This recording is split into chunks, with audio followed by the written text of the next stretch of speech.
sex is man's best friend. Usually everyone who has a dog either calls him Rover or Boy or something. I call mine Sex. Well, Sex is a very embarrassing name. One day I took Sex for a walk and he ran away from me. I spent hours looking for that dog. A cop came along and asked me what I was doing in this alley at 4 a.m. in the morning. I said I'm looking for Sex. My case comes up next Thursday.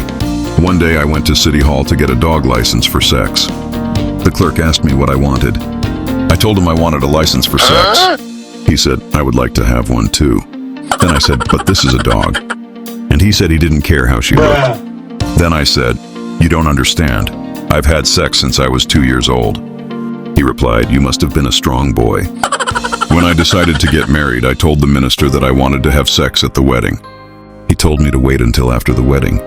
I said, but sex has played a big part in my life and my whole lifestyle revolves around sex. He said he didn't want to hear about my personal life and would not marry us in his church. I told him everyone coming to the wedding would enjoy having sex there. The next day we were married by the justice of the peace. My family is barred from the church. My wife and I took the dog along with us on the honeymoon. When I checked into the motel, I told the clerk that I wanted a room for my wife and I need a special room for Sex. The clerk said that every room in the motel is for Sex. Then I said, you don't understand. Sex keeps me awake at night. And the clerk said, me too. One day I told my friend that I had sex on TV. He said, show off. I told him it was a contest and he told me I should have sold tickets. When my wife and I separated, we went to court to fight for custody of the dog. I said, Your Honor, I had sex before I was married. And the judge said, me too. Well, now I've been thrown in jail, been married, divorced, and had more damn trouble with that dog than I ever gambled for.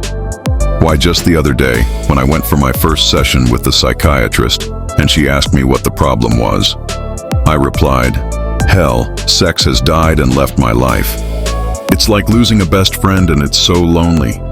The doctor said, look, mister, you and I both know sex isn't man's best friend, so get yourself a dog.